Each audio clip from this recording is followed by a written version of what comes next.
Hi, I'd like to welcome everyone here this evening. My name is Laura Tipton, and I'm here to talk to you about something very near and dear to my heart, and that subject is bullying that takes place in elementary schools. Many of us can remember a time when we might have been on the playground, whether it be recently or more than 40 years ago, that we might have felt isolated. Someone might have picked on us. Maybe a group had said that they couldn't play, that I wasn't allowed to play with them, or you may have found yourself in that same situation.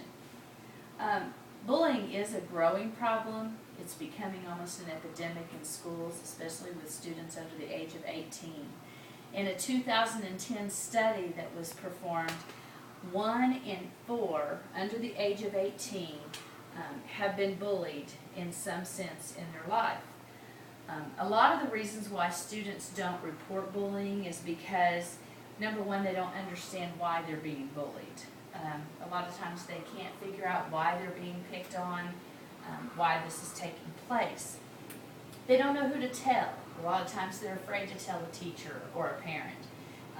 They feel isolated. They don't want to immediately run to someone because they don't want to appear to be a tattletale, because that's something that educators many times with younger students talk to them about, is not tattling. But in the case of bullying, it's something that needs to take place. They want to protect themselves. They don't want to be bullied any further by the person that's doing the bullying, because they're afraid of further attacks if they do say anything.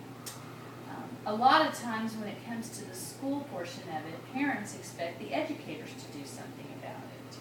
And they put it all in their hands. But unfortunately, educators' hands are tied, because most students, in fact, the same report that was done in 2010 states that 160,000 students that year avoided school, causing dropouts due to the fact that they were avoiding the people that were bullying them.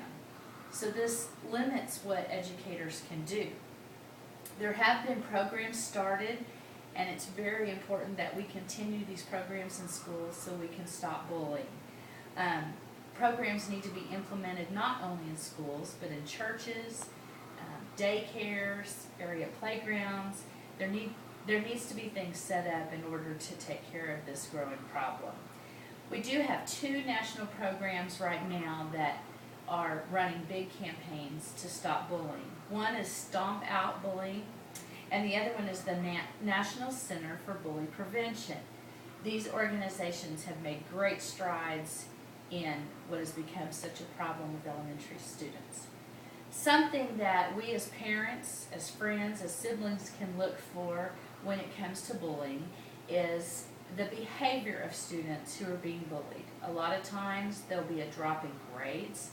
A lot of times you can see physical things. They'll come home with torn clothes because there's been an altercation on the playground or even in the classroom.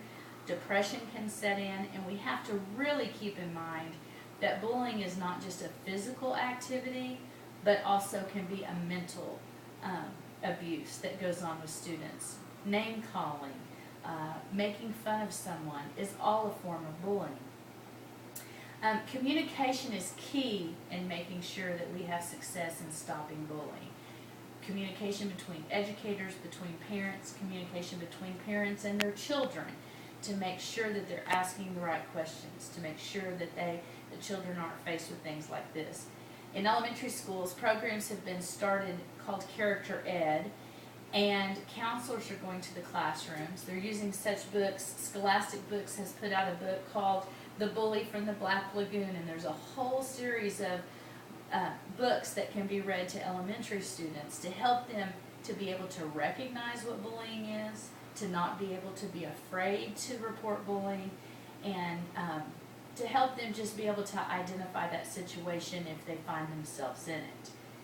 Mainly, we need to do whatever we can to stop this problem, and we need to have an open mind and open ears where it's concerned.